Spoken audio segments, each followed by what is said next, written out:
That happened. All right. And live. There we go. We are live. All right. So, welcome to Randsanity, episode 256. 256, February the 12th. Remember, tomorrow is Friday the 13th. Okay, it's Thursday. Tomorrow is Friday the 13th. So, don't be breaking mirrors. Don't be crossing paths with black cats. Don't be walking under ladders. Let's see, what else? Other things that we can be superstitious about tomorrow. All those things. So wear your lucky socks and your lucky hat and your lucky underwear. Make sure you turn your horseshoes upside down to catch all the luck and all the things you need to do on Friday the 13th to be superstitious and not, get in trouble. So don't do dumb things tomorrow. Because, Friday the 13th, and you have to blame it on that. It's going to be like, but it was Friday the 13th, boss. I didn't mean to get everybody fired. Wreck the company car. Lose our biggest client. All of those things. All of those things can happen tomorrow.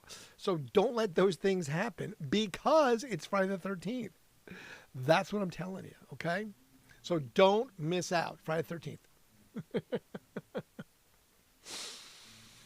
All right, so tonight we're going to talk a little bit about Eddie Vedder, Pearl Jam. It's going to speak for a moment. Tame Impala. Maybe you got some concert news about Tame Impala. And I don't know. Talk about David Bowie, what he thought of Nirvana.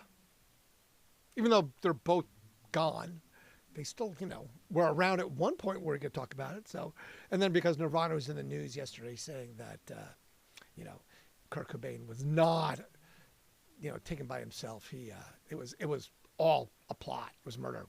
He didn't write the note, anything. It just was that. So there was something that Weezer had something to say to it too, but I didn't get there yet. So I can only read so much. All right. Well, let's start with David Bowie, and he can reflect on Nirvana because Nirvana covered the early hit, "The Man Who Sold the World." And David Bowie felt that it carried a certain mysticism.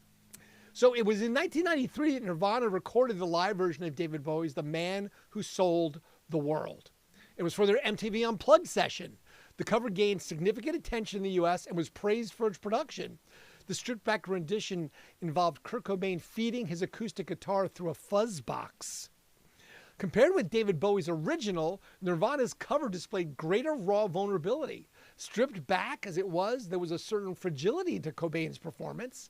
In a sense, there was this feeling of the entire MTV Unplugged concert. It became forever associated with Cobain's loss of life several months later. For David Bowie, Cobain's version took on a life of its own. In a way, it's possible to consider them like two completely songs. In 1996 interview on Dutch television, The Dutch with Their Clogs, Bowie was asked about several cover versions of "The Man Who Sold the World." His recollection of Nirvana's cover touched on its tragic legacy. "It's a very sad rendition, of course," Bowie began, "because it's so tied up with Kurt Cobain's own life and death. So it takes on all these different shades for me." Interesting. Bowie continued, discussing his process for writing "The Man Who Sold the World." It was released in 1970 on the album of the same name, and the lyrics were purposefully vague and directionless. Bowie described the writing experience in later years as being part of myself that I was looking for. In 1996, however, he said, "I also remember fairly clear my state of mind when I was actually writing it, which was, I guess, as near to the mystical state that a 19-year-old can get into. At the time," he said, "he was getting briefly into Buddhism, but when Cobain recorded it, Bowie's original mysticism fell away. It really had two mystical states," he explained, "the time I wrote it and recorded it, and the time when he recorded it, and the things that led up to his end thereafter. So I guess it still retains for me a sense of the mystical." Mr. David Bowie on Kurt Cobain singing his song, covering "The Man Who Sold the World," which I think is a great cover. I listened to it a couple times already tonight because I was like, oh yeah. I was like, that was a really good cover. It's a really good song. So yeah, I was really excited to listen to it. I was like, all right, I dig that. The man who sold the world. So yeah. So even Bowie liked Nirvana's cover of it. So there you go. So if you don't like it, well, that's okay. You don't have to. But for the original guy who wrote it and still say it's mystical. Chef's kiss. All right. So you know what? We're gonna just I'm gonna jump in and talk about Eddie Vedder real fast before I get to the history stuff, because Eddie Vedder says the band is woodshedding after drummer Matt Cameron's exit. I was like, oh man. So Matt Cameron was the longtime drummer, and lost him in 2025, and they've not announced a new one. Something that Eddie Vedder was kind of coy about. But less than a year after the exit of the drummer, Matt Cameron, Pearl Jam was on the path of re-energizing themselves, according to frontman Eddie Vedder. The band is woodshedding while playing music together. Woodshedding meaning in the band thing is like they're going to go and practice secretly and to themselves until they're fucking perfect. Speaking of Rolling Stone, Vedder revealed that he and the rest of the band have been rehearsing together. He also said they are excited for the future. Referencing a comment about the unnamed commentator, Vedder added, the quote was, "I think Pearl Jam is in between eras at the moment." And I thought that was actually pretty concise. We're in the lab. We're woodshedding. Excited, he continues. It's cool to think of change as much as we'd like to have done it in the way that we did it forever. And we still be able to do it. That thing, I think we're just excited for the future. Notably, when asked who would take over Cameron's spot as drummer, Vedder was mum. If I were to say anything, I think we'd want to have a band discussion about what we want to say or who we want to get the message or whatever, he said. Vedder's interview comes months after Cameron, who joined Pearl Jam in 1998, revealed that he was leaving the band. After 27 fantastic years, I've taken my final steps down the drum riser for the mighty Pearl Jam, Cameron wrote in an announcement on social media. Much love and respect to Ed, Mike, and Stone for inviting me into the band in 1998 and for giving me the opportunity of a lifetime, one filled with friendship, artistry, challenges, and laughter. I am forever grateful to the crew, staff, and fans all over the world, Cameron added. It's been an incredible journey. More to follow. Thank you from the bottom of my heart. While fans wait for the new music tour announcement from Pearl Jam, they can check out Eddie Vedder's new documentary, Matter of Time, which is streaming on Netflix. The film takes a look at Vedder's research partnership. Set against the emotional background of Eddie Vedder's 2023 benefit concert in Seattle, Matter of Time tells the extraordinary true story of families, scientists, and change makers uniting to cure epidermolysis bullosa, EB, a devastating rare genetic skin disorder. A synopsis on the film states. The synopsis adds, though powerful performances, scientific breakthroughs, and the courage of the EB community, the moving documentary shows how love, advocacy, and creativity can ignite a revolution in rare disease research. So there you go. If you need a little Eddie Vedder fix, you can go find him on Netflix in his movie Matter of Time. So there you go. A little Eddie Vedder info for y'all. All right, a little history. Let's get a little history. I'm going to be a little jumpy tonight, just cause. In 1956, Dean Martin was #1 on the UK singles chart with Memories Are Made of This, the American actor, comedian, singer, and TV host's biggest hit. He also covered the Everly Brothers, Johnny Cash, Frank Sinatra, and the Drifters. They all covered that song. Memories Are Made of This. Not opposed to Sweet Dreams Are Made of This. That would be the Eurythmics. The Eurythmics, just saying. The Beatles returned to New York City by train from Washington, D.C. for 2 performances at Carnegie Hall in 1964. There was such a demand for tickets that some extra seats were arranged surrounding the stage. Tickets ranged from $1.65 to $5.50. Yes, that was a big price hike right there. $5.50 to see the Beatles. Outrageous! How can you charge me $5.50 to see these boys from Britain? Unbelievable. Jesus. Pye Records, P-Y-E, announced that they'd signed the British Bob Dylan when they added Donovan to the label. The Scottish singer-songwriter produced a series of hit albums and singles between 1965 and 1970 and became a friend of leading pop musicians, including Joan Baez, Brian Jones, and the Beatles. He influenced John Lennon when he taught him finger-picking guitar style in 1968. And I think Donovan is the one who sung the song Hurdy-Gurdy Man, which the kind of creepiest rendition version of it plays during the Zodiac. If you've ever seen the movie The Zodiac. It's just that, creepy kind of song for it. But it's perfect because the Zodiac was kind of a creepy kind of thing. Now, this is definitely, your title has privileges. In 1967, 15 police officers raided Redlands, the West Sussex homes of the Rolling Stones' Keith Richards, during a weekend party.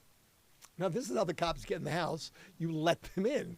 The police, who were armed with a warrant, oh, not this time, issued under the Dangerous Drug Act, took away various substances for forensic tests. Forensic tests. Hey, Bob, what's this one? Dude, that's good. George and Patty Harrison had been at the house, and it was said the police waited for them to leave before they raided the house in order not to bust the holder of an MBE. Now, I think Keith Richards got one later, so, obviously the bust didn't hurt too bad because I believe he did get that. So I just, that's what I'm saying. In 1972, Al Green went to #1 on the U.S. singles chart with Let's Stay Together. The only U.S. chart topper, was ranked the 60th greatest song of all times by Rolling Stones magazine on the list of 500 greatest songs of all times. Tina Turner had a hit with a song in 1984. Now, I believe that that's also on the Pulp Fiction soundtrack, if I'm not mistaken. Let's stay together again. So I think that's on the Pulp Fiction soundtrack. I could be wrong, but I don't think so.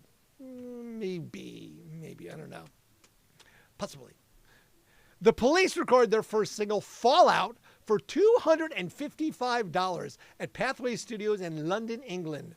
Written by Stuart Copeland, it's the only Police recording featuring original guitarist Henry Padovi. Mick Jagger's review of the single in Sounds magazine as a guest reviewer called the song competently played rock with nasal annihilated vocals.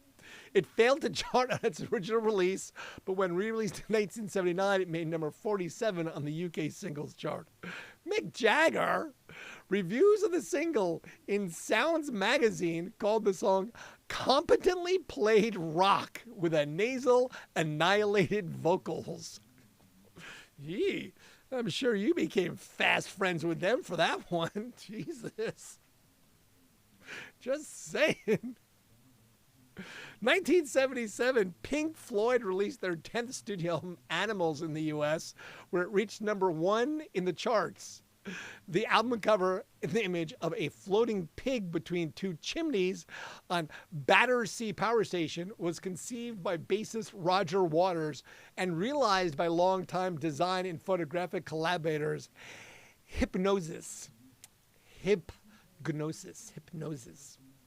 Now, also, there's always that story about the floating pig, that they had a sharpshooter there the first day to shoot it down in case it got away. The second day during shooting, they didn't have the sharpshooter there, and of course it got away.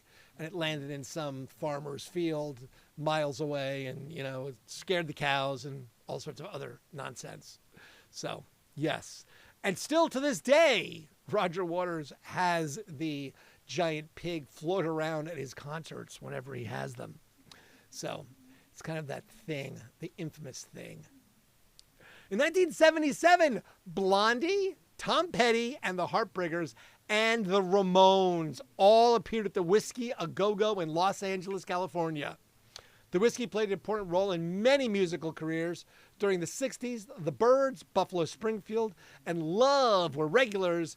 Even the Doors were the house band for a while. I would have liked to see Blondie, Tom Petty, and the Heartbreakers with the Ramones all at the Whiskey A Go-Go. That would have been epic. I've seen all the bands, just not together. Aretha Franklin lost a court case against Broadway producer Ashton Springer, who sued her for $1 million when Aretha failed to turn up for rehearsals for the stage show Sing Mahalia Sing, blaming her fear of flying on the non-appearance. Man, that's a expensive fear. You better get over that shit. Just saying, man. Wow. You just got...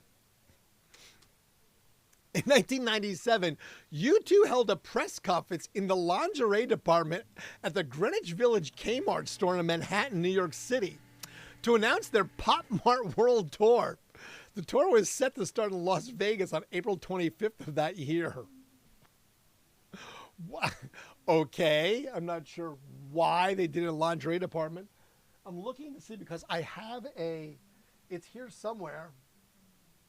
I have the U2 Pop Mart poster from the show when they played here in Columbus. I found it when I was digging through a bunch of crap the other day. I just don't know where it is at the moment. I mean, I thought I did, but apparently I don't. At least I thought I did. I don't know what to tell you. 2000, American singer-songwriter musician Screamin' Jay Hawkins died at the age of 70 after emergency surgery.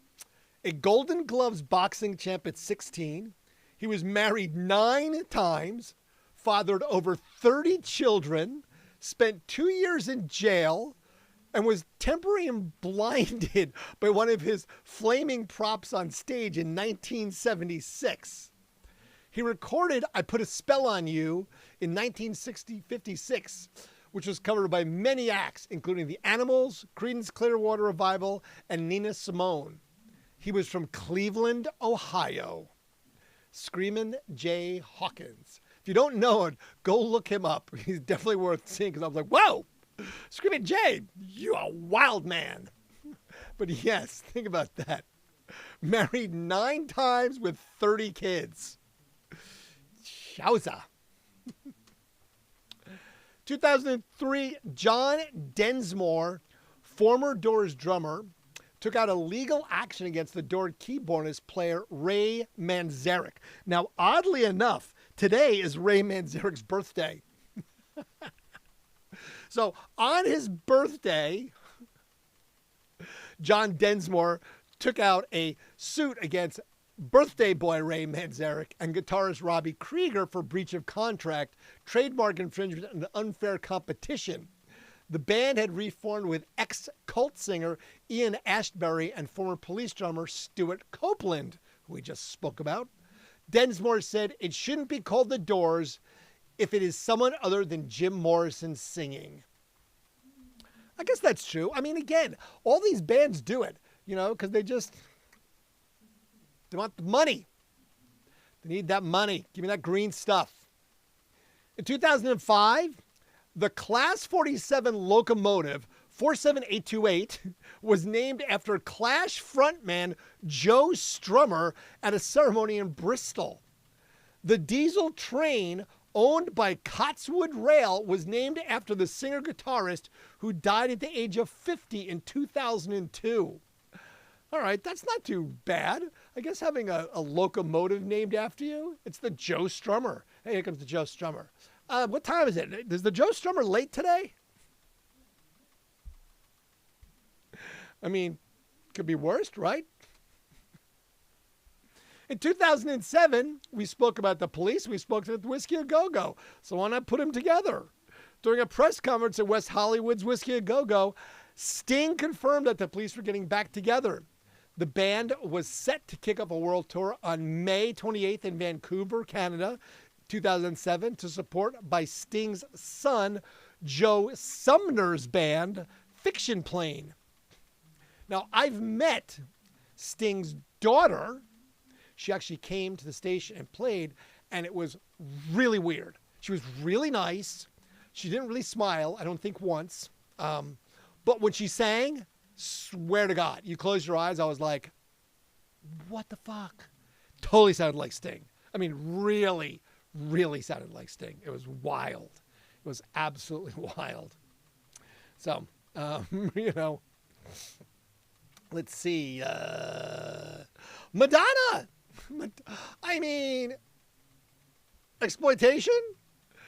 A full frontal nude photo of Madonna taken in 1979 before she became famous, sold at auction for $37,500.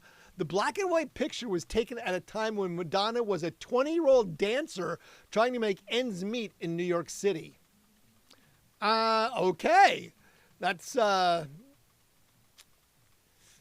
is that like an OnlyFans thing now? That's what it'd be considered? I'm just wondering. Just saying. Now, this is always good news. It was just poured. There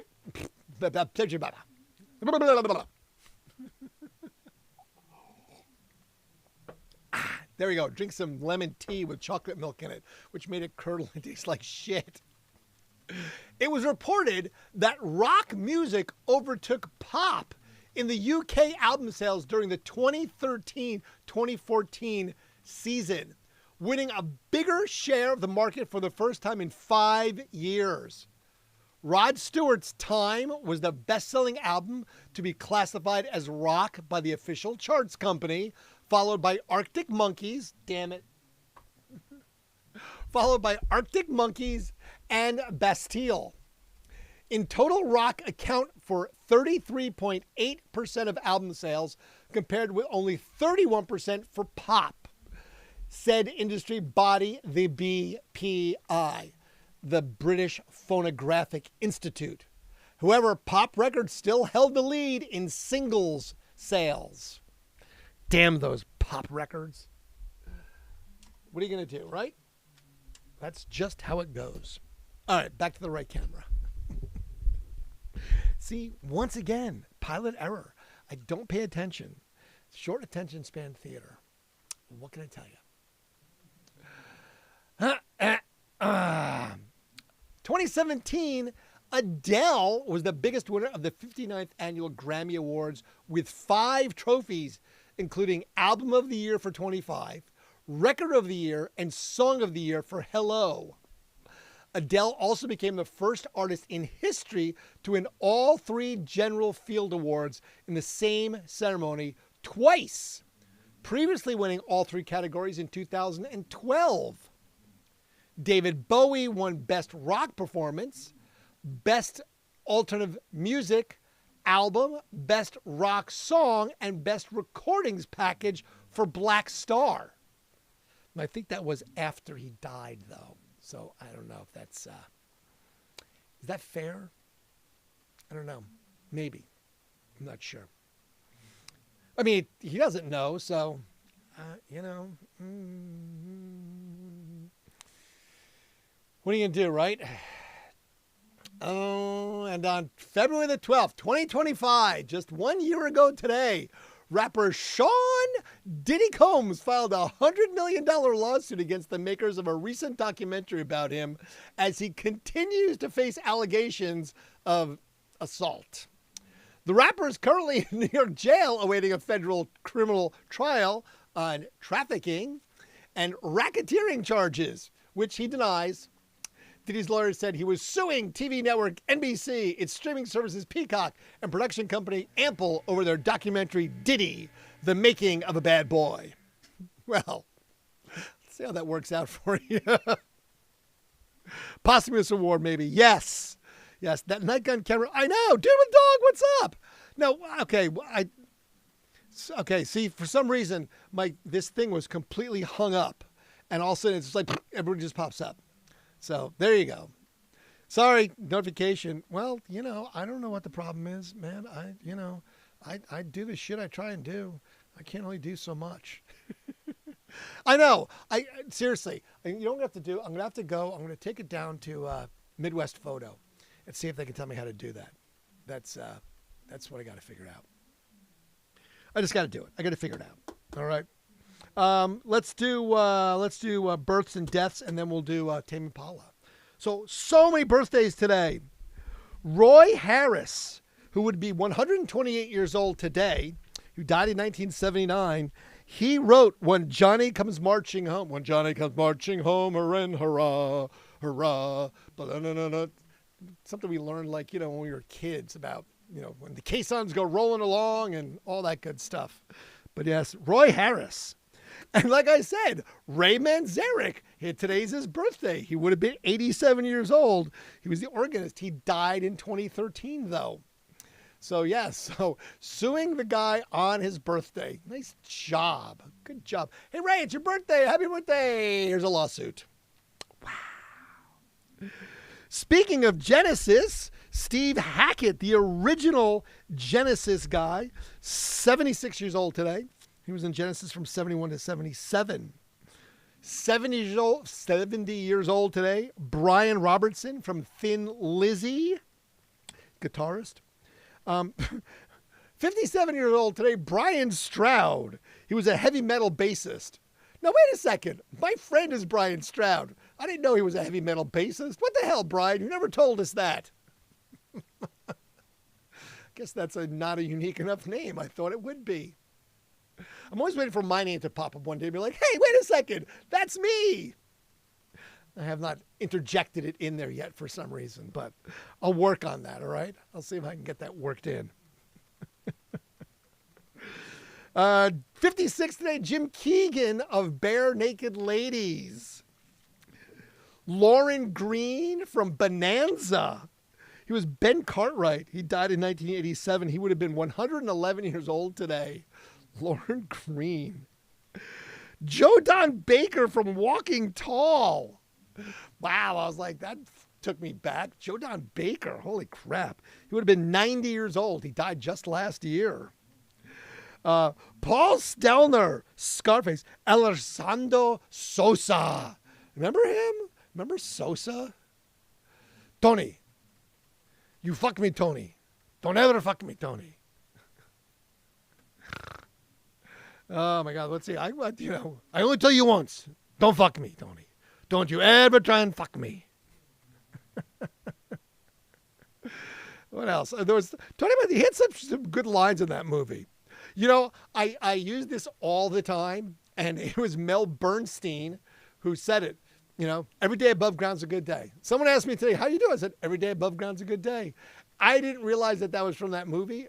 I mean, it had to be from somewhere, but apparently I must have gotten it from there, and I just use it all the time. Every day above ground's a good day. Thank you, Mel Bernstein, for that one, As Tony said, all I have in this world is my balls and my word, and I don't break them for no one.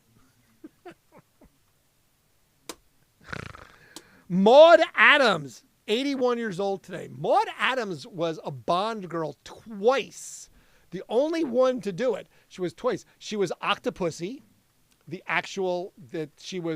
movie Octopussy, but she was Octopussy. And she played the girlfriend of Scaramanga in The Man with the Golden Gun, who also had Hervé Villechaize.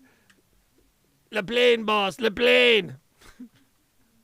And if you think about it, Scaramanga looked like Ricardo Montalban from Fantasy Island. So I think that's kind of where they got that whole concept for it when Hervé Villechaize was running around, hey, the plane, boss, the plane.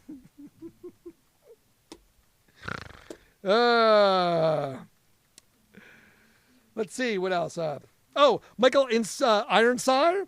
He was in Starship Troopers, and he was also in Total Recall. He was the bad guy in Total Recall. I don't know if that movie was one of those movies that I kind of, if it comes out, I'll watch it. I don't love it, but it's just one of those weird movies that you just kind of watch, I don't know. Sometimes you see a movie and you just watch it for whatever reason because it's there. I just had that happen the other night. Matter of fact, I watched Stripes. I just went upstairs and I was like, Stripes is on. So I'm just like, I've got to watch Stripes. I've seen it so many times. Hulka, the big toe. Little razzle dazzle. 70 today, Arsenio Hall from Cleveland, Ohio. Josh Brolin, 58 years old today. Tara Strong, 53. She's the voice on Rugrats and the Powerpuff Girls. Who doesn't love the cocaine-fueled Powerpuff Girls? And Christina Ricci, Wednesday Addams. Let's see, who died today? Coach from Cheers. It was Nicholas Colasandro. He died at 61 years old in 1985. 75, died at 75, would have been 70. Kenneth Mars. He was the Inspector Kemp in Young Frankenstein. You know, he had the and the cigar, and he like had to hit his wooden arm to make it move. Grandpa Joe died at the age of 82 in 2012 from Charlie and the Chocolate Factory. And I was like, when was that shot? Because he looked like it was 82 in the movie. I don't know. I didn't write his real name down. Sorry about that. Apparently I was not paying enough attention on that one. Sid Caesar at the age of 91 died in 2014. Oh, and the reason I brought up Stripes, and it's funny that I did watch it, that Irvin Reitman, who wrote Stripes and Ghostbusters and a bunch of other shit, died at the age of 75 and 22. Oddly enough. I just happened to see Stripes the other night. Let's see. 1993, on the 12th of February, is when Groundhog Day came out. Why they released it 10 days after Groundhog Day, I don't know. I'm confused by all of that. Like, wouldn't you release it like right before Groundhog Day or right during Groundhog Day? It's too close that you then release it like 10 days late. So it just seemed like that was a bad timing effort. Somebody wasn't doing their job. Didn't get it across the board. Good old Bill Murray in that one. And then in 2016, I can't believe 10 years ago, Deadpool came out. Ryan Reynolds' Deadpool was 10 years old. Like, holy crap. That's nuts. I was not aware of that. I was like, holy shit, really? That many years ago? 10? I was like, all right, I guess. I don't know what to say, right? Now, for some reason, see, this thing totally screws up. I can't, I don't know. I'm not sure. Blah, blah, blah. Something's going on with it. With the computer. Not with me. I'm perfectly fine. Because every day above ground's a good day. That's right. That's right. I quoted that one right there. Yes, I did. Oh, so I was going to talk about Tame Impala, so I don't want to forget that real fast. Tame Impala just added 2026 North American tour dates with Dominic Fike. I was like, holy shit, that's great. Their latest album, Deadbeat, and they announced the additional slate of North American tour dates to their Deadbeat tour this summer. They'll feature 13 dates with a DJO and 9 dates with Dominic Fike. So I was like, sweet. But they're going to kick it off April 4th in Porto, Portugal. 26 European stops await before the crew packs up and heads across the pond. The final European show is in Dublin, Ireland on May the 13th. The tour will pick up on July 7th in Miami with a string of feats dates with DJO Joe. I think I pronounced it incorrectly, but I just spelled DJO. It's mostly a Northeast run, plus a show August at the Bridgestone Arena in Nashville. Dates with Dominic Fike will then commence August 25th in Columbus, Ohio. I was like, look at that right there. And then head west, wrapping September 19th in Houston, Texas. So I was like, all right, so we get to see them at Nationwide Arena on August the 25th after they come back out after doing the East Coast. So I'm like, sweet. So that's a beautiful thing. But it's a big tour. Pre-sale tickets via Seated kicks on Wednesday, the 18th, so next week.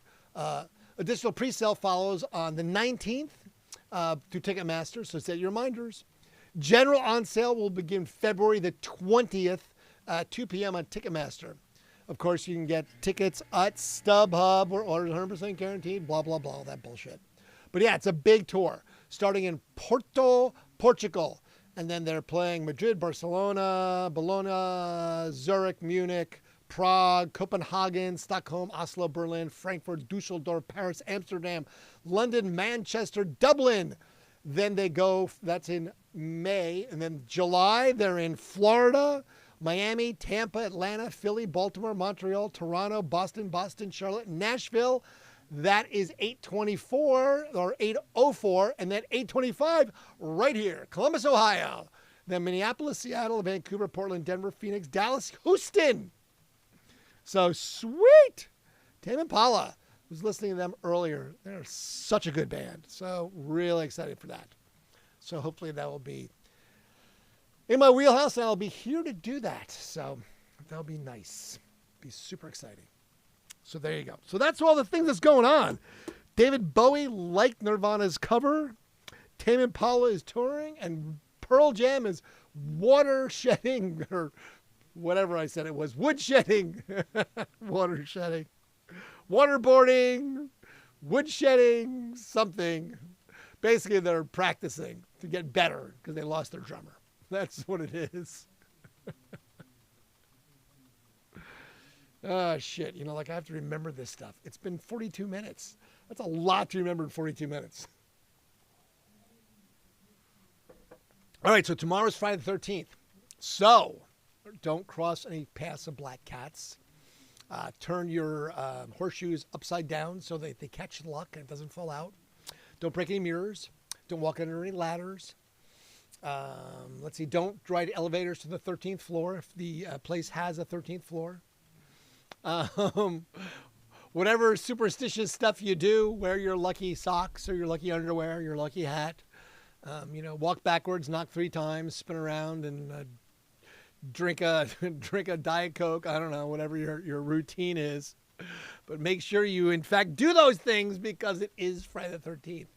So don't do stupid shit like get fired or get your boss in trouble or wreck the car or do something else because you have to blame Friday the 13th and they'll always have that lurking over you. Every time it comes, you'll be like, oh no, it's Friday the 13th. Bad luck and something's going to happen. I'm expecting to win the lottery tomorrow. So that's, I'm just looking at it as a complete positive. Good luck with that. I'll let you know how that works out for me. All right. Well, on that note, I am going to depart, and I'm going to go get ready for my Friday the 13th celebration.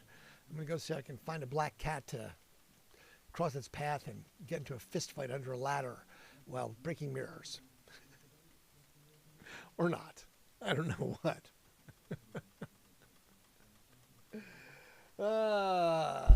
Shit. It's been one of those weeks. I hope yours has been better. I've had better weeks. This was a bit crazy.